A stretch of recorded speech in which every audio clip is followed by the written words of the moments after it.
super triple hit blast off evidence recording.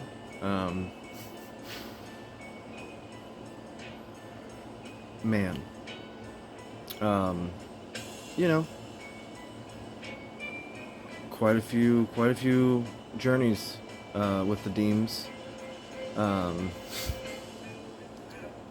You know, pretty consistent. Yearly.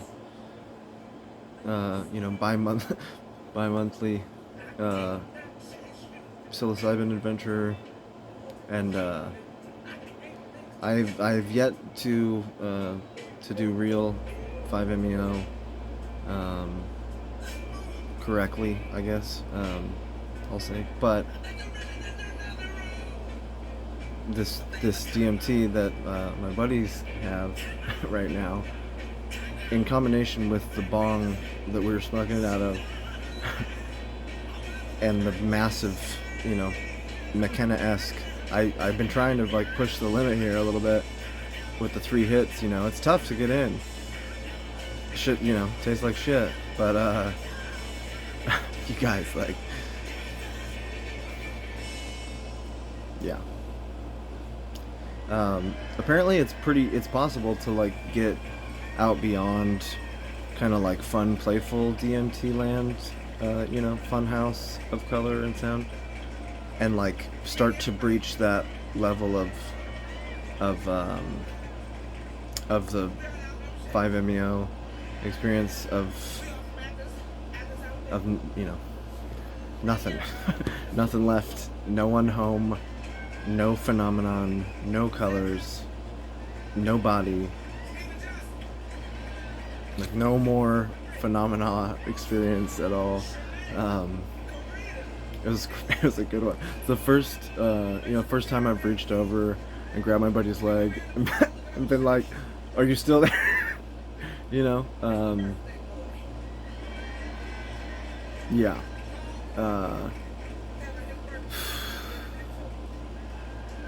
Those who have adventured, I'm sure can relate to pushing those boundaries. But it wasn't, there was no, and it was pretty swift, like the time through Playland or whatever. There was nothing relatable to reality. Some people, I find it kind of odd, have like what sounds to be like LSD trips, where they're talking about like more like human experiences type stuff, like with Egyptian gods or nature. I don't know, like people, I don't know if I'm misunderstanding when I've heard these people describe their experiences on DMT, but we smoke DMT fairly frequently for kicks over here at my buddy's house, and I never like pick any up, I never really acquire any. It just kind of like, sometimes the opportunity presents itself, and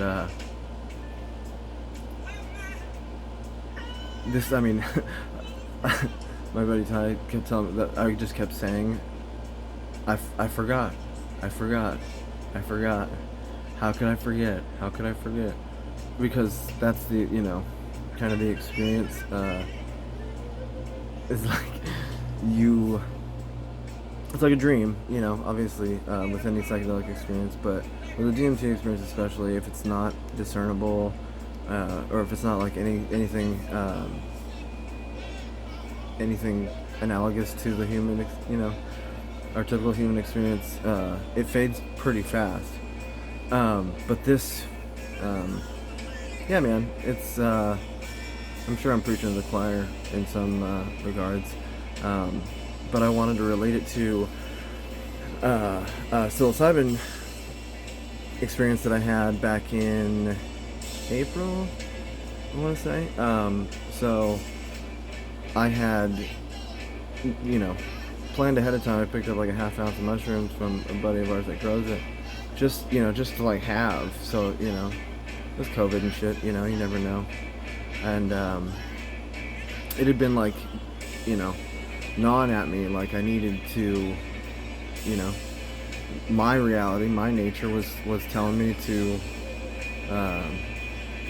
like I was being like energetically, magnetically called to like put myself out in nature and have a good, serious or sincere trip. Not with it, And here's the thing, like I find that I'm a little bit unique in the sense that like I will, like for this, like pack a backpack, get all prepared, and hike out to the wilderness, and in this case to the lake, to Folsom Lake, by my folks' house, at 2 a.m, and alone, off 4 grams of mushrooms, and yeah, it was profound. So I had, like a month earlier, one of my friends had told me in a very interesting and kind of surreal, dreamlike conversation, like 3 a.m. Both of us are knee deep in kind of spiritual awakening symptoms, and we're chit chatting, and we're both pretty well developed intuitively, and she experiences guides and has that, and she told me that, like, basically she's like, I thought you knew, but like you're gonna die, you need to die, right? She like says this with a straight face. She's like, right, you know that, right? Like, you're gonna die.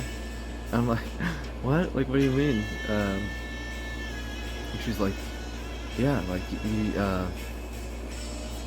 like, you're gonna die, you need to die. And I'm like, and it like really resonated in my body, like really deeply, in like a way that was like, wow, like, yep. That sounds true. And I was convinced it was going to be a physical, typical, everyone's typical assumptions of a death, and I'd been putting it off, honestly, taking this journey, because I knew, we can't explain these intuitive knowings, but I set the intention before going out to the lake that I even told the people, in my life, that my loved ones and my friend, I was like, I'm going to die. So I took 4 grams, and I always crush it up really fine, and I put it in some vegan ice cream and ate it on the way that I was walking.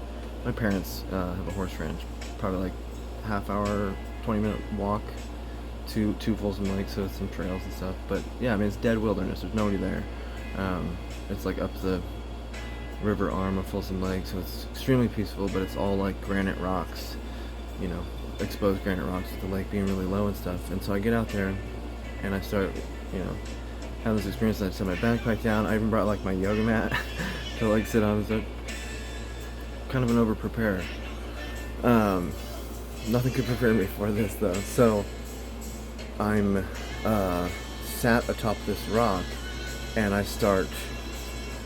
my breathing starts synchronizing with the clouds and with the moon coming out, and I'm drawn to tears immediately, and like I'm almost like sitting like, leaned over, and I'm looking at the tree, and then it's like the full on, like the sky and I are breathing to get, and then like stars are coming down from the sky. And so I remember saying, like, I have some attuned, call them mantras, whatever, vibrational, attunements that I've been given, to, as mantras. And so I was using those, I was starting to vibrate those, and then I just remember stopping and looking up and saying, you are so beautiful. Just to nature, it was just like, you're the most beautiful thing I've ever seen, over and over again. And I'm like in tears. And so I like get myself up, kind of, catch my bearings, whatever, and as I stand up, my thumb, starts spinning on its own. It's just, while my hand's at my side, my thumb is spinning. And I'm like, what the fuck is this? And what I intuited it to be was like, it's time. You need to assume the position, like that's, I was like, oh, okay, this is it, huh? And I was sincere about this to the extent that I updated my advanced directive, DNR, and very basic last wishes. You guys have thought this was, I don't fucking know what's going on in reality, and so I just get that like intuitive message, and I lay down and I surrender to what my body's drawing me into. And that was after surrendering, something took over my body, call it mushrooms, universe, whatever. And for the next, what ended up being 2.5, 3 hours, experientially, it felt like years. I was constructed, so I was laying down there, and then I would breathe, but I wasn't breathing, I was just watching it all, and I would breathe out all the way, and even go, my lungs would push in a bit, all of it, all the air, and then I would dissolve into the rock, become the earth again, and then all of a sudden go, and my eyes are closed, and then something would yank my body up, and I go, and gasp for air, and my eyes would be open, and I'd be looking, and so then I'd be like that, and then my head would go, and I wasn't doing this, I've had a lot of mushroom experiences. This was, and only on 4 grams, so intentions were key. So what happened in hindsight, I died 1,000 deaths. I watched myself be, die and be reborn again. All what I can only describe to be 1,000 times, and in different ways. But every time resurrected, eyes open, breath, looking around almost as like an appreciation or some sort of look at how beautiful it is, and then boom, back down. I was scared a few times that I was going to smash my head on these rocks, and dissolve into the rock again. And then there's no more breathing, no more, my eyes are closed. All I have is my tiny little speck of ego, mind, and awareness. But my body's gone. I've dissolved into the rocks. Again and again and again, in different ways. And I felt myself be,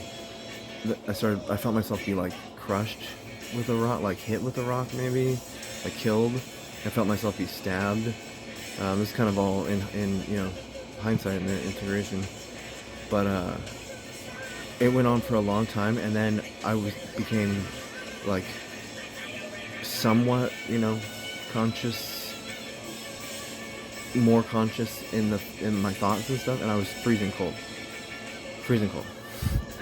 and it was almost through sheer will that I was able to break this cycle a little bit, so I could put a beanie on and then pee really quick, but not very stable at all.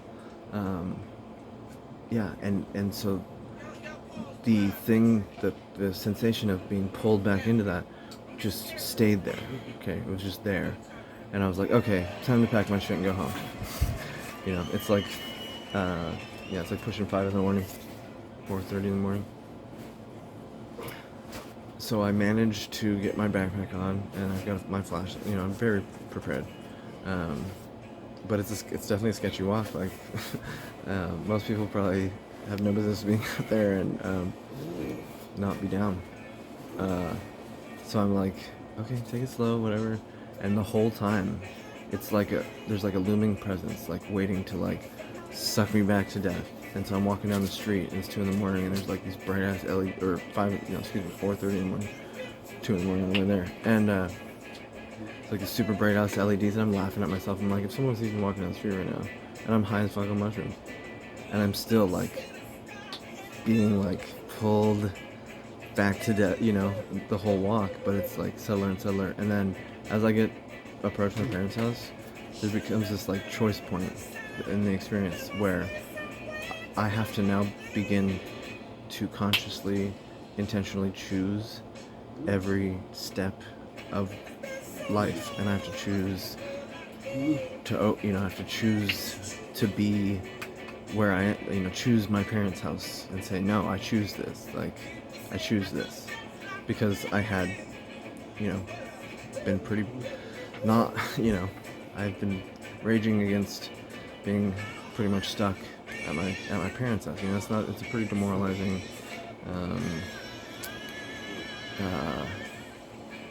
I don't know, emasculating experience as a 35-year-old man. Anyway, so that was the experience every step up to the house, and it was still looming there. Still, like, if I closed my eyes and got still for a sec, that, like, everything started to drain away again. Crazy mushroom experience. Died 1,000 deaths.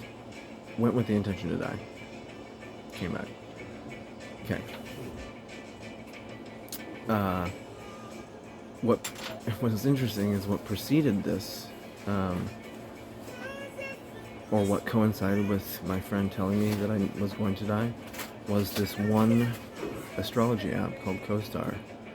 This update that it sends you these little updates. It said, something dark will become known. You will feel intense about it. You don't have to deal with it right now. Okay, so that was the day that I found out I was going to die. So the day that I did the mushrooms, same thing. Something dark will become known. You will feel intense about it. So I was like, okay. So this happens again a few weeks later, and there's no mushrooms involved, you guys, whatsoever.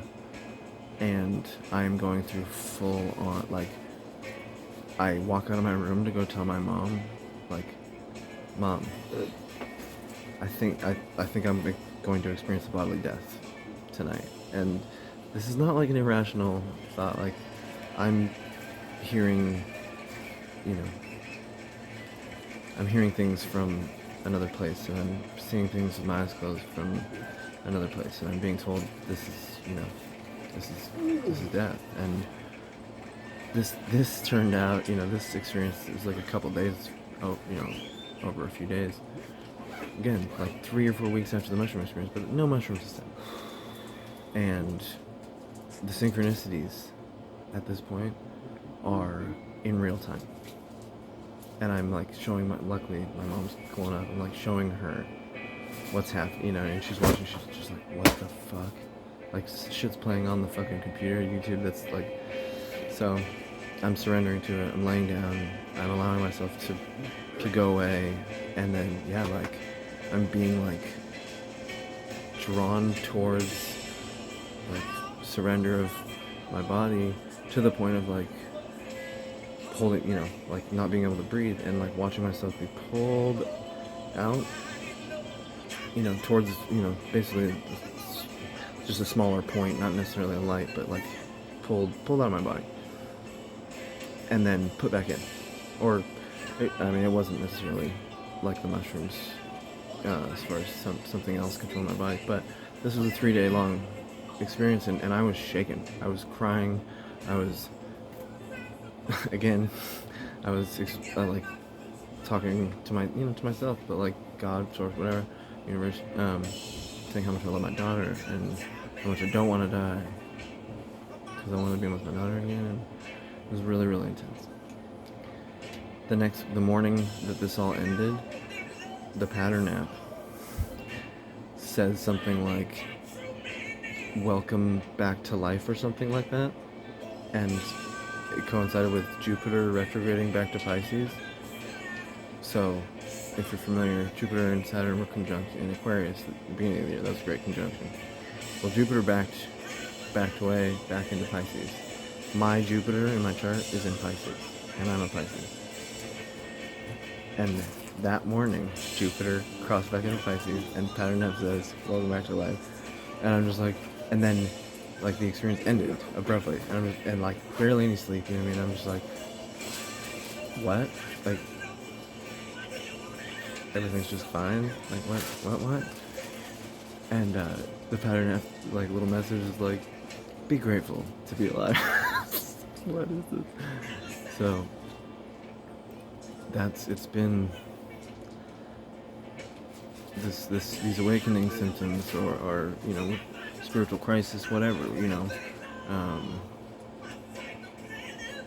man, heavy. And so when I come down here to Sacramento and hang out with these guys, and they have DMT, it's great. But like these guys, they're not necessarily subscribed to any sort of spiritual practice or anything, but they're just like my buddies who just so happen to smoke fits in the DMT, and it's funny, because they're not, they're much less concerned or connected to all this stuff. They're much more, typical in some senses. However, they are DMT explorers to the max, and they have a very light touch of like simplicity. And so I watch them smoke it, and they just kind of like giggle, and then. But like for me, it has to be profound, right? But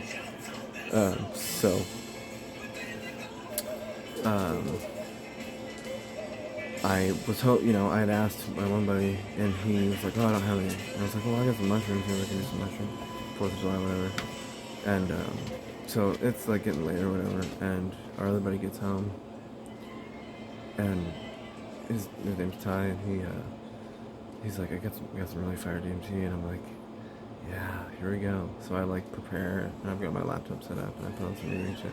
And I'm like, Ty, I'm gonna do it. I'm gonna go for the 3 monster hits. And he pulls out this fucking bomb. You guys, I'll post a picture of it. Like the most crazy, like not like a big, kind of like the glass on glass weed bombs, but like very much like mad scientist looking bomb. And man, what a way to honor the experience, right? And take these monster hits. I mean, I was just foolish monster hits, and you're never prepared, but I think I touched something. Well, it doesn't really matter. It was further beyond any of my DMT experiences, by far. Like, in the sense that all the phenomenology preceding it wasn't like the layers into my other DMT experiences, which, yeah, I mean, the ego drops away, you're aware, you're there, but your body's, you're not really conscious of your body, but you are of your breathing a little bit, but then your breathing becomes a part of the experience. Usually anything that like happens, with you just gets just pulled into the experience over and over, for those who haven't done it. And again, it's very, very short, but it feels like 1,000 years, like it's never gonna end. This is the first time where all of it went away. Like, there was no more like, I was here breathing. Like, no, like, I was rolled completely, and the awareness. So the non-dual state was also rolled into the experience. And it was much more of like a, almost just pure somatic, what I would say, like a subtle light, but like a single pointed light. Yeah. Thanks, bud. You guys going fishing? Buddy's going fishing. Yeah.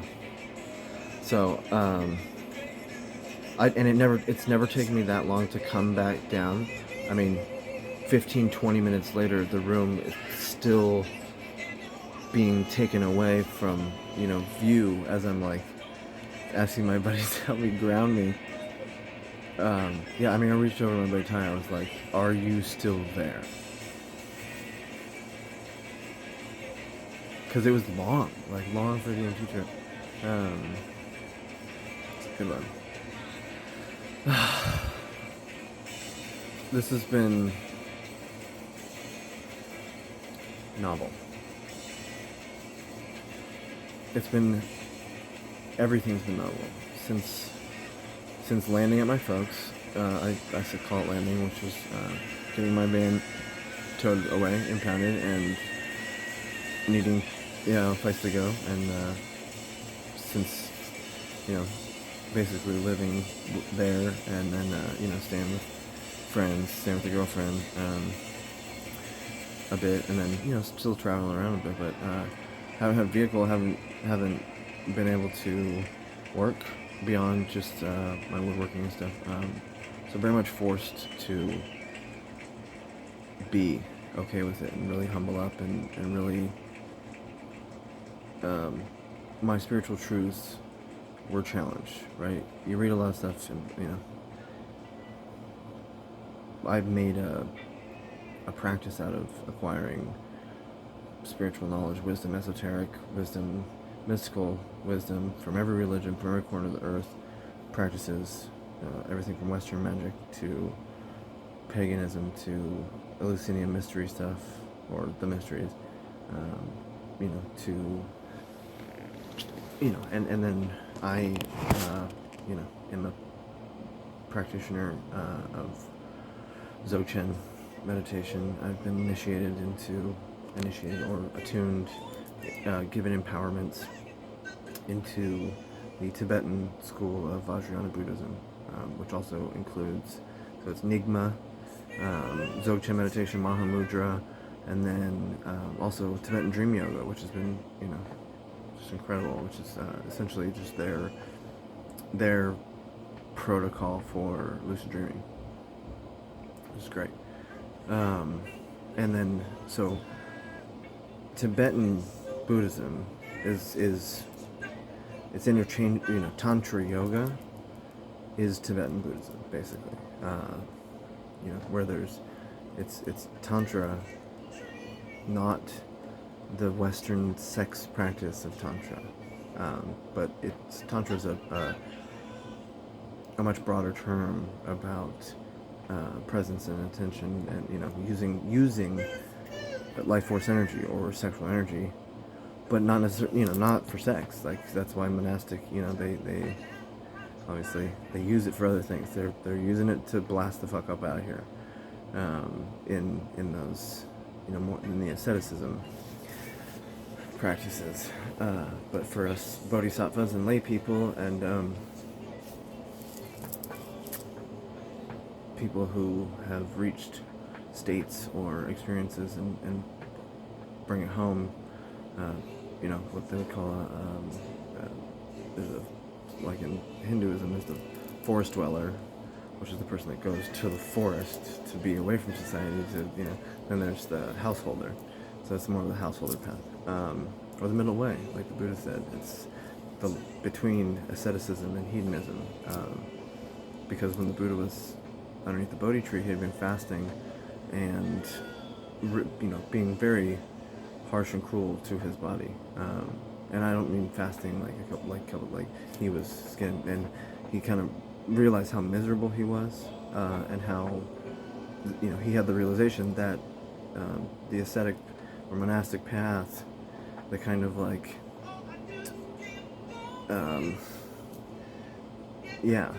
the denying oneself of pleasures. It's basically like intentional suffering. You know what I mean? People can pretend, but it's as strict towards oneself as possible. Denying oneself of what we think we need. It's very harsh. Much more like a punishment than anything else. But anyway, so when the Buddha became awakened, was under that Bodhi tree, as he realized that there was a middle way, that the ascetic life wasn't necessary, or yet you still have every school of Buddhism with a huge monastic, community or presence, from children, which is interesting when the man who brought Buddhism, because you had a lot of, you had Hinduism, but then you had everything out of the Upanishads and the Vedic, so, that includes, obviously, your regular yoga and Kundalini practices, but also, why am I feeling so retarded about this? Oh, probably because I smoked a bunch of DMT. Shit. That's gonna piss me off now. Come on. Oh, almost had it. I saw it go by. Yep, forgot. But basically non-dual. Non-dual. Meditation practice, non-dual teachings. So like what? Yep, nope. Not gonna get any of that access. Anyways, this man, having awakened under the Bodhi tree to the realization of what is coined as shunyata, voidness, emptiness, and then nirvana, enlightenment, samadhi, non-dual awareness. I don't even know how you'd analogize it to like a Christian. It's not the attainment of a light body, it's not the ascension body, it's not, but this state of samadhi, once realized, it's the realization of oneself as what is, which is universal consciousness, which is awareness is just is. It precedes all experience of characteristic or of quality or value. So color, sound, your sensical experiences, and then also anything that we've given any sort of quality meaning to. That's the thing. So the Buddha,